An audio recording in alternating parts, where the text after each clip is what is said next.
Did Shane Beamer just hint at his NIL strategy? And if so, is it a good one for South Carolina's football program? You are Locked On Gamecocks, your daily podcast on the South Carolina Gamecocks, part of the Locked On Podcast Network, your team every day. Hello, Gamecock Nation, and welcome back to the Locked On Gamecocks podcast, your show for the latest headlines and potential storylines on South Carolina Gamecock athletics. I'm Andrew Lyon, the host of the Locked On Gamecocks podcast, and you can find my written work over on Gamecocks Digest on SI.com.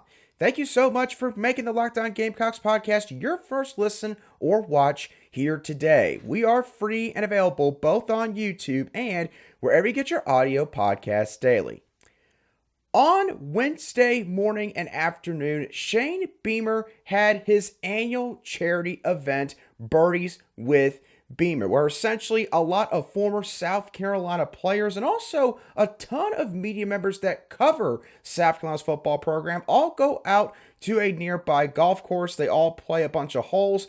And at the end of the day, the media does get to talk to Shane Beamer and some of the assistant coaches regarding what else is going on with the team this upcoming season. And part of Shane Beamer's press conference involved something regarding NIL. And when answering this question regarding NIL in college athletics, I think Shane Beamer made his NIL strategy known. And if it's what I think it is, I believe it is a smart one for South Carolina's football program. So the question surrounding NIL that was broached to Shane Beamer, that Shane Beamer was asked, essentially was a hypothetical where Phil Kornblut asked him, if you were a U.S. senator, what would you include in an NIL law? And it led into a prolonged answer from Shane Beamer regarding some of the things that he has an issue with regarding the NIL space. But for the purposes of this show, we're going to focus on the first portion of his answer, which I have right here in this soundbite and clip. I think there's a lot of things with NIL that can be better. And again, I'm in favor of it and want to help our players in any way and support name, image, and likeness. And I've told our players, and I mean it, I want to help them in any way that I can. And I'll do everything that I can to help them be able to capitalize on it if they've earned it. Hold on a second. Did y'all catch what he said at the very end?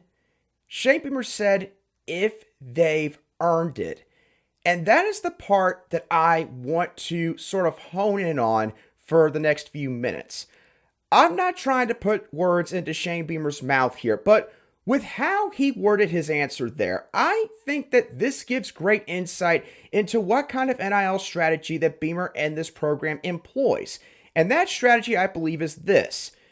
Shane Beamer and his staff uses NIL for roster retention and nowhere near as much on the front end when it comes to trying to bring in high school recruits. Now, I do believe that there are certain occasions where Shane Beamer and his football staff will obviously utilize NIL to try to get certain prospects to come to Columbia, whether that be high school recruits or transfer portal guys. In terms of high school guys, you could look at Nicholas Harper and Dylan Stewart. If you look at the transfer portal, you could possibly look at a guy like Logan Diggs from this past cycle, and likely a guy like Spencer Rattler from the 2021 through 22 transfer portal cycle.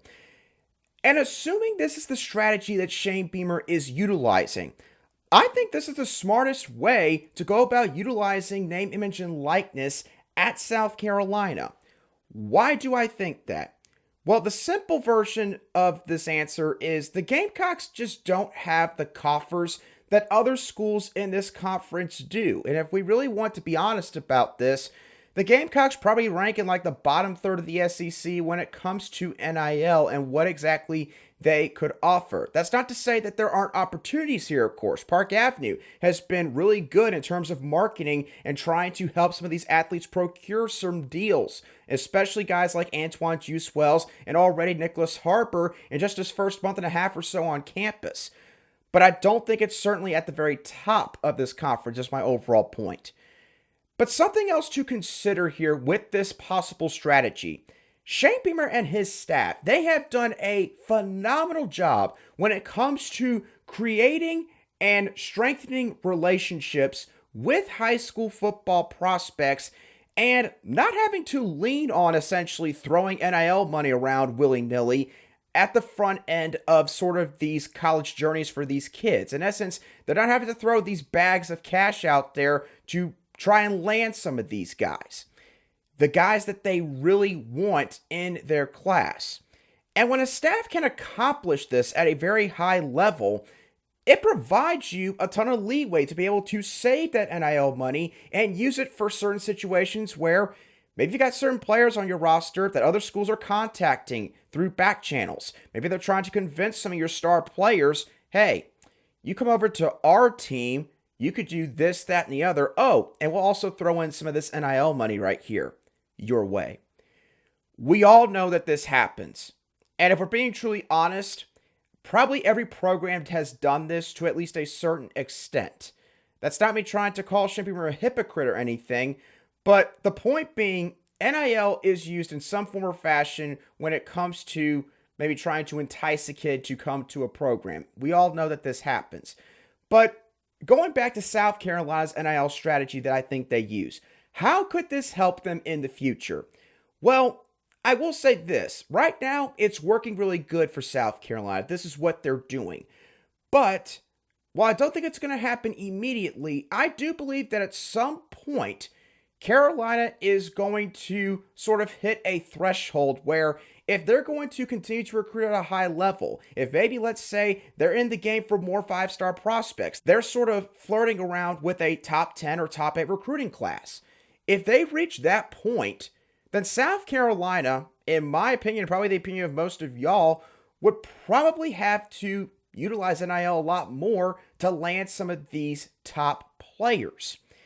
Now, how they can be provided with the opportunity to do that is a different conversation that I'll let other people try to convey to the masses. I'm not going to dive into all of that on today's show. But bottom line, while some people might think I'm overblowing this a little bit, I think that what Shane Beamer said on Wednesday at his charity event gave a real subtle hint as to how he views NIL and, in essence, how he utilizes it. And again, if he utilizes it in a way in which he tries to retain his players instead of trying to use it to entice guys to just come to South Carolina all the time, I think that's the best way for the Gamecocks to go about it at this current moment. So, nonetheless, South Carolina and NIL, people can have all of their preconceived notions that they want, but the Gamecocks, they don't need to have the deepest pockets if they want to be able to compete nationally here.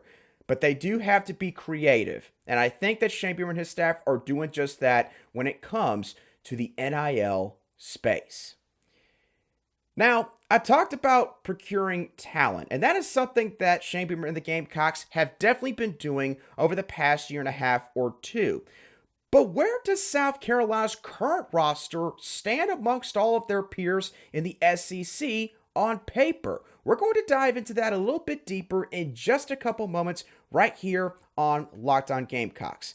Today's show is brought to you by LinkedIn Jobs. Now, if you're a small business owner out there, you know that one of the most important things in your business is finding the right and most qualified people to fill in all of these supplementary roles, because obviously you cannot operate your small business alone. You need people that have good people skills. You need somebody that can help your company sort of stay ahead of the game when it comes to your competition. And you also need people who are really good at delegating, who are good at managing multiple people at one time. And if you want to find the right people for your business, you need to check out LinkedIn Jobs. Just add your job in the purple hashtag hiring frame to your LinkedIn profile to spread the word that you're hiring, and utilize tools like screening questions to filter through the candidates. Post your job for free today at linkedin.com/lockedoncollege. That's linkedin.com/lockedoncollege to post your job for free today.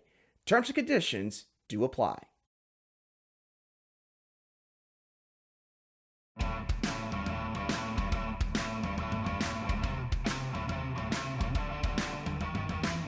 Welcome back to this Thursday edition of the Locked On Gamecocks podcast, where we cover your South Carolina Gamecocks every single day in just 30 minutes. And as always, thank you to each and every one of you everydayers for making the Locked On Gamecocks podcast your daily choice for South Carolina Gamecocks sports coverage. Okay, let's talk about where South Carolina currently stands when it comes to their overall talent that they possess compared to the rest of the SEC. Now, in trying to figure this out, I essentially went and took 24/7 Sports 2022 Team Talent Composite rankings and updated their numbers from this past season to account for some of the signees that have yet to be included on some of these teams' roster. Essentially, I just looked at the 5- and 4-star guys that each SEC team possesses. In the case of transfers, I used the original ranking that each of those guys had coming out of high school for the sake of uniformity. And I did subjectively rank some of these teams based on how player ranks panned out. So in essence, if you got a bunch more players that rank near 100 compared to players that have maybe a player rating of around 90, then I ranked the first team higher than the second team. Because if you're about a 90, you're a low-level 4-star. 95, mid-level 4-star. About a 1 or a 99, you're a 5-star, basically. So, without further ado, let's get into the talent rankings. I'm not going to go over every single team, but I will give you my top 3, my bottom 3, and the area where I have South Carolina. So, the most talented team in the SEC right now, it's Alabama. They currently have 15 5-stars and 56 4-stars on their roster. Just astronomical numbers right there. At number 2, I got Georgia, who have 13 5-stars and 46 4-stars. LSU is number 3 as they have 7 5-stars and 35 4-stars. The bottom 3 are Mississippi State, Ole Miss, and Vanderbilt. And then when it comes to South Carolina, I have the Gamecocks slotted right at number 7. As right now, the Gamecocks have 2 5-stars and 24 4-stars currently on their roster. They are ahead of teams like Auburn, Kentucky, and Arkansas in that order. So when looking at this overall ranking, what stands out about South Carolina's roster on paper as things currently stand? Well, the first thing that stuck out to me when I did my research for this segment, most of South Carolina's blue chip players, the guys that are 4 and 5 stars on this roster or were coming out of high school, most of those guys are underclassmen. How many of them? 18 out of the 26 players, or 69.2%, are either freshmen or sophomores.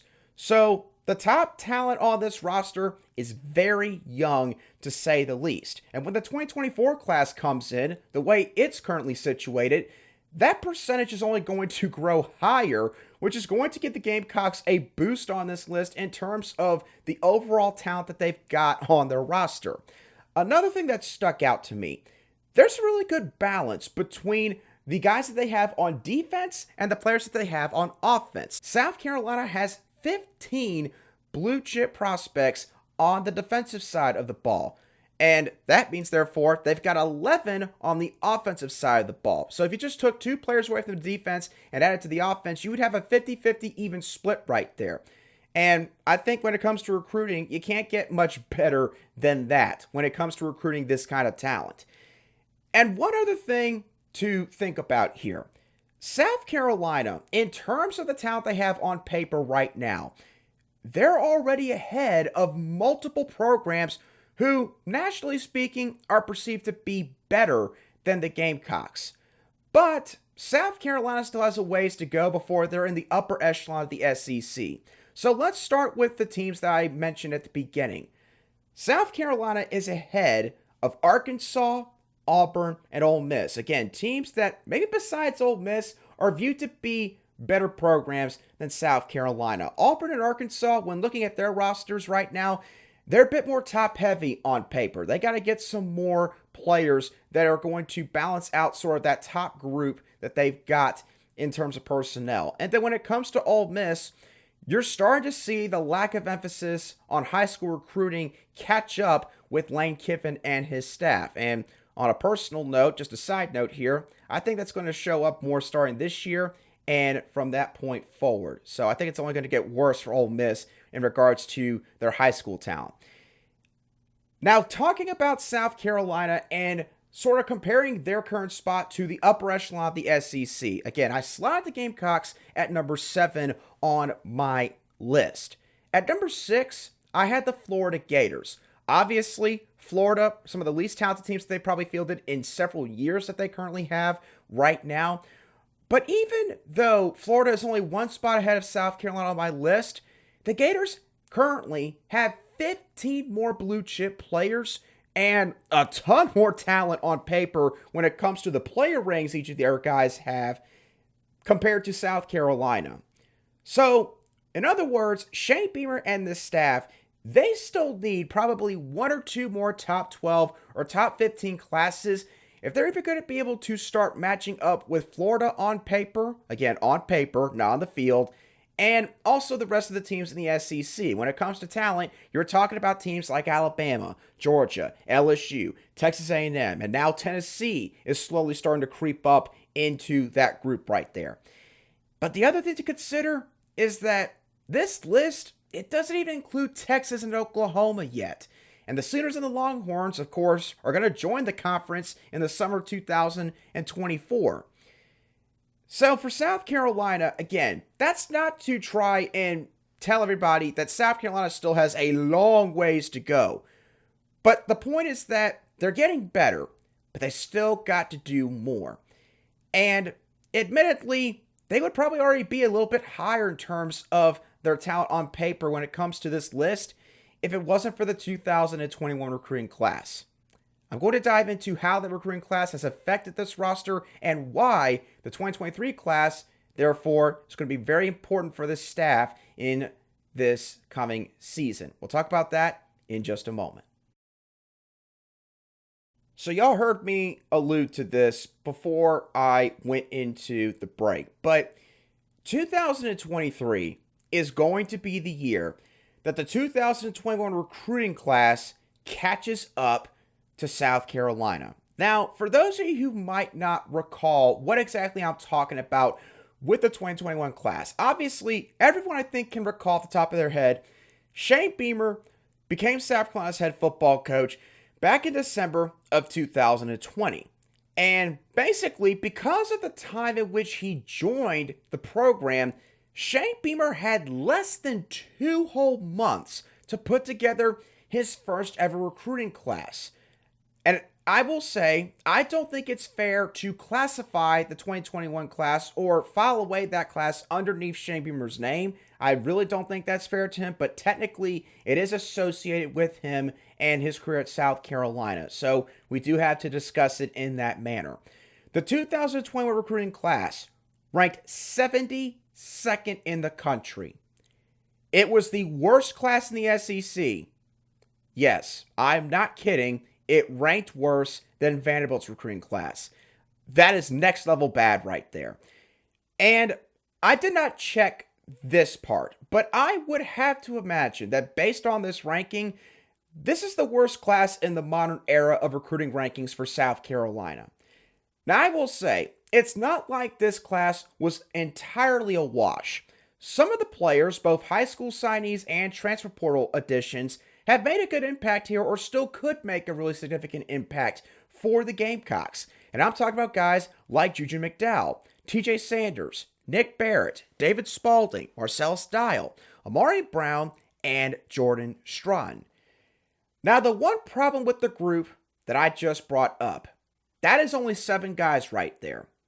You know how many players South Carolina brought in with that 2021 recruiting class? 23.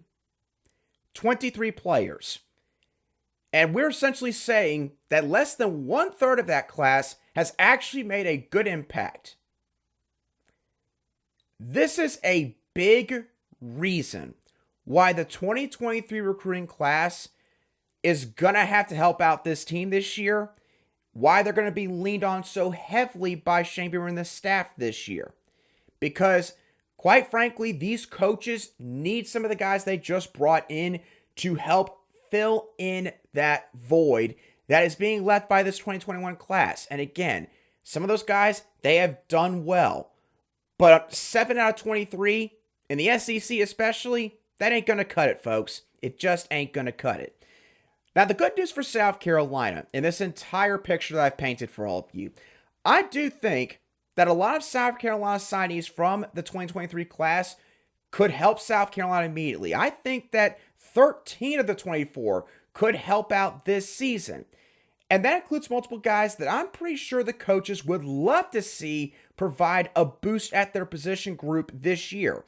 And that includes guys like Desmond Zulu at the edge position, offensive lineman Marquis Anderson, running back Dontavius Braswell, linebacker Grayson Pup Howard, and wide receiver Nicholas Harper. I think that for differing reasons, the coaches would especially love all of these guys to really give them some assistance this year. And I'm pretty sure that there are some other guys that could end up helping out. You know, there's a guy, wide receiver like Elijah Caldwell, who's now been brought up countless times by Spencer Rattler. He's someone that could sort of help out in terms of being a good rotational piece or a good depth piece.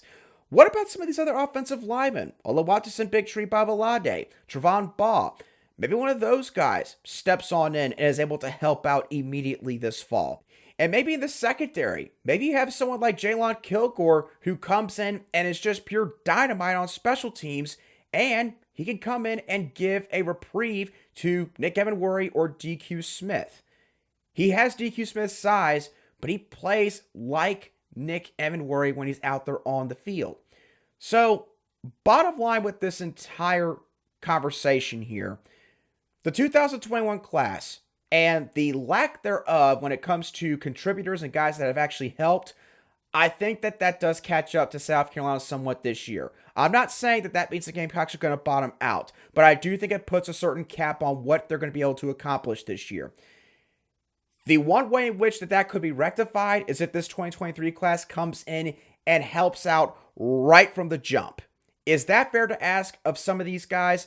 Probably not. In an ideal world, Shane Beamer and the staff would love to have the majority of these guys probably sit back, watch and learn from the veterans, and develop physically, get adapted to the college game, college life as a student off the field as well, and then help out in 2024 or 2025. But that's just not the world that South Carolina lives in right now. And in certain cases, again, that's not a bad thing. Some of these guys are so talented, you quite literally cannot keep them off the field. But again, in certain cases as well, you're going to probably need some guys to go out there, even if they're not maybe 100% ready yet. So that's the situation that Shane Beamer and the staff find themselves in when it comes to this roster and the talent that they have heading into this season. But with that being said, y'all, that's going to do it for today's show of the Locked On Gamecocks podcast. I hope that y'all thoroughly enjoyed today's show. What are your thoughts on the possible NIL strategy that Shane Beamer might have hinted at his charity event on Wednesday? Do you think that's their strategy? And if so, do you think it's a good one? And also, what are your thoughts on the talent that South Carolina currently possesses on paper right now? And do you think that the lackluster 2021 recruiting class is going to catch up to the Gamecocks somewhat this year? Let me know your thoughts down below in the comment section on YouTube, or also shoot me a message on Twitter at @aline_SC. Thank y'all so much once again for tuning in. Have a great rest of your Thursday, and I'll be sure to catch y'all on the next show of the Locked On Gamecocks podcast.